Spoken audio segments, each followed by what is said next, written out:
Hi friends, எல்லாம் நல்லா இருக்கீங்களா? இன்றைக்கி நம்ம ராகி மாவை வச்சு ராகி புட்டு எப்படி செய்யலான்னு பார்க்கலாம். அவங்க இட்லி சட்டியில். அதே மாதிரி நம்ம வீட்டில் சாப்பாடு வந்து நைட்டு மிச்சமாயிருச்சு அப்படின்னா அதை வந்து எப்படி யூஸ்ஃபுல்லாக பண்ணுறது அப்படிங்கிற ஒரு வீடியோவும் பார்க்கலாங்க. உங்களுக்கு பூஜா ஸ்டெனி வேல் சேனல் பிடிச்சிருந்தா சப்ஸ்கிரைப் பண்ணுங்கள், லைக் பண்ணுங்கள். இந்த வீடியோ உங்களுக்கு வெரி யூஸ்ஃபுல்லாக இருக்குங்க. வாங்க நம்ம ராகி புட்டு எப்படி செய்யலான்னு பார்க்கலாங்க. ராகி புட்டு வந்து புட்டு குழல்ல செய்யாமல் நம்ம வந்து இந்த மாதிரி இட்லி சட்டிலேயே செஞ்சிடலாங்க. இது வந்து நம்ம குழந்தைங்க வந்து விரும்பி சாப்பிடுவாங்க, சர்க்கரை தேங்காய் பூவெல்லாம் போடுறதுனால. இதுக்கு வந்து நான் பார்த்தீங்கன்னா இட்லி சட்டியில் ஒரு செம்பு தண்ணி ஊற்றி தண்ணி கொதிக்குதுங்க. மேலே வந்து இட்லி துணி போட்டேன். பார்த்தீங்கன்னா ஒரு கப்பு மாவு எடுத்துருக்கேன், ராகி மாவு. இதுக்கு நம்ம கொஞ்சமாக உப்பு போட்டுக்கலாங்க. தண்ணி வந்து இட்லி சட்டியில் நல்லா கொதிக்கட்டுங்க. நம்ம அதுக்குள்ள இந்த ராகி புட்டுக்கு தேவையான மாவு வந்து ரெடி பண்ணிக்கலாம். இந்த மாவு வந்து நம்ம சளிச்சு எடுத்து வச்சிருக்கிறேன். கொஞ்சமா லைட்டா உப்பு போட்டிருக்கிறேன். இது கூட லைட்டா தண்ணி மட்டும் தெளிச்சு விட்டு இப்படியே கிளறிக்கலாம்.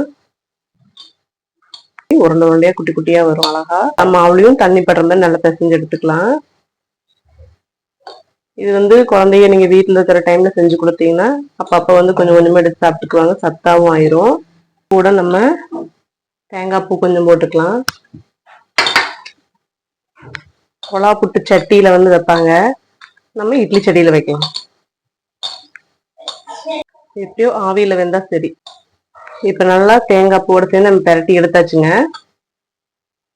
பாத்தீங்கன்னா இந்த ஸ்டேஜ்ல இப்போ இட்லி சட்டியில வந்து தண்ணி கொதிச்சிருச்சுங்க. நம்ம இது மேல அப்படியே இட்லி துணி மேல நம்ம அப்படியே இந்த மாவு போட்டுக்கலாம். ராகி மாவை, ராகியும் தேங்காவும் கலக்கின மாவு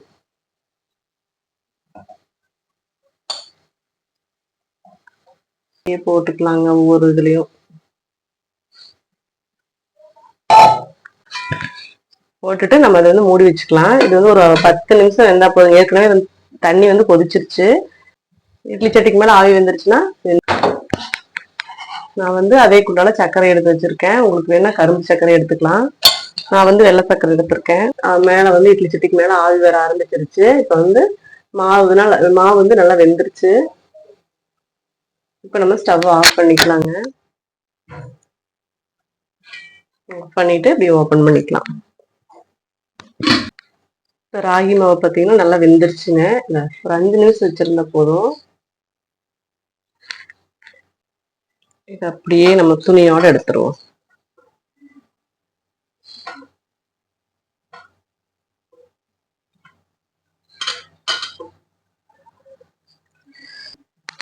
எடுத்து அப்படியே ஒரு பிளேட்டுக்கு மாத்திடுவோம். மாவை வந்து சூடான பிறகு சக்கரைக்குள்ள கொட்டி அப்படியே கிளறிக்கலாங்க.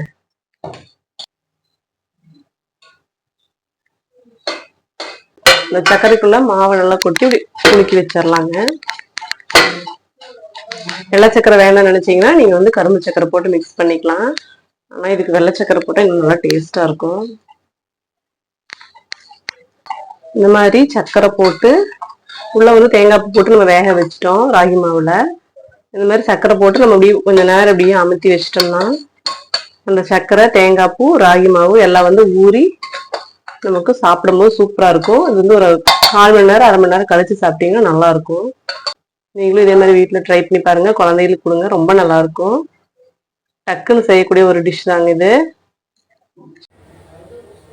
வாங்க புளிச்சாப்பாடு எப்படி செய்யலான்னு பார்க்கலாம். புளிச்சாப்பாட்டுக்கு வந்து சட்டியில் எண்ணெய் காஞ்சி வச்சு கொஞ்சமாக கடுகு உளுந்து பருப்பு போட்டுக்கலாங்க.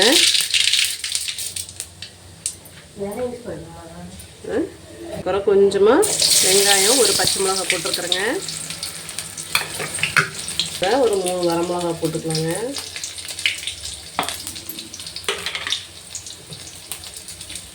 ஒரு 3 வரமிளகா, ஒரு பச்சை மிளகாய் போட்டு நல்லா வதக்கிக்கலாங்க. கூட கருவேப்பிலை கொஞ்சம் போட்டுக்கலாம். இது வந்து பழைய சாப்பாடு, நேற்று நைட் வச்ச சாப்பாடு மிச்சமாயிருச்சுங்க. நைட்டே என்ன பண்ணிட்டுனா கொஞ்சமாக புளி ஊற வச்சு இதில் வந்து நான் பெரட்டி வச்சுருக்கிறேன். புளி, மஞ்சப்பொடி, உப்பு 3 போட்டு நல்லா பெரட்டி வச்சுட்டேன். காலையில் வந்து நம்ம இதை வறுத்துக்கலாம், ரொம்ப டேஸ்ட்டாக இருக்கும். சாப்பாடு வந்து நம்ம வேஸ்ட் பண்ணாமல் இந்த மாதிரி நம்ம பண்ணிக்கலாம் மிச்சமாயிருச்சுன்னா. இப்போ வெங்காயம் வந்து நல்லா வதங்கிடுச்சுங்க. இது கூட இந்த சாப்பாடு போட்டு ஆல்ரெடி இதுலேயும் வந்து உப்பு மஞ்சப்பொடியெல்லாம் போட்டேன். நைட்டெலாம் வந்து இந்த புளியில் வந்து சாப்பாடு ஊறினா இன்னும் டேஸ்ட்டாக இருக்கும். ரொம்ப ஃபாஸ்ட்டாக வச்சுக்கலாங்க அடுப்பை. கூடவா இந்த சிம்பிளான புளி சாப்பாடு கூடவா எங்களுக்கு தெரியாது அப்படின்னு நினைக்காதீங்க. இந்த மாதிரி தெரியாதவங்க நிறைய பேர் இருப்பாங்க. அவங்களுக்கு வந்து வெரி யூஸ்ஃபுல்லாக இருக்குங்க. இப்போ அடுப்பில் வந்து நல்லா இந்த சாப்பாடு வந்து சூடு ஏறட்டுங்க. நம்ம வந்து இதுவே எதுவுமே சேர்க்க தேவையில்லை.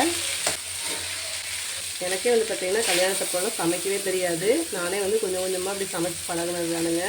அப்போல்லாம் வந்து யூடியூப் வந்து ஸ்டார்ட் ஆன டைம். அதனால் பெருசாக வந்து அதில் வீடியோஸும் வராது. ஃபோனும் வந்து அப்போ எங்ககிட்ட பெருசாக கிடையாது. இப்போ இருக்கிற குழந்தைங்க மாதிரி யூடியூப்பெல்லாம் இருந்திருந்தா அதில் வீடியோ பார்த்து நம்ம யார்கிட்டையுமே கேட்க தேவையில்லை. அப்படியே கேட்டாலும் அப்போல்லாம் யாரும் சொல்லியும் தரமாட்டாங்க. இப்போ நமக்கு வெரி யூஸ்ஃபுல்லாக இந்த யூடியூப் வந்து இருக்குதுங்க. அதனால் யூடியூப்பை பார்த்து நம்ம என்ன வேணாலும் செஞ்சுக்கலாம். இப்போ வர ஜென்ரேஷன்ஸ் எல்லாம் அப்போவே செஞ்சு சாப்பாடு அழித்து சாப்பிட்றத விட இந்த மாதிரி நைட்டு வந்து அது ஊறிடும் இல்லைங்களா அந்த புளியில். அப்போ வந்து நம்ம இந்த மாதிரி செஞ்சு சாப்பிடும்போது நல்லாயிருக்கும். சாப்பாடும் பார்த்திங்கன்னா நம்மளுக்கு வேஸ்ட் ஆகாது. ஓகேங்க, இப்போ வந்து சாப்பாடு ரெடி ஆயிடுச்சு. பார்த்திங்கன்னா நல்லா அப்படி அடி பிடிச்சி இந்த மாதிரி வந்துடுச்சு. சாப்பாடும் பார்த்திங்கன்னா நல்லா வணங்கிடுச்சு. இப்போ நம்ம ஆஃப் பண்ணிக்கலாம். நீங்களும் இதே மாதிரி ட்ரை பண்ணி பாருங்கள். ரொம்ப டேஸ்ட்டாக இருக்கும்.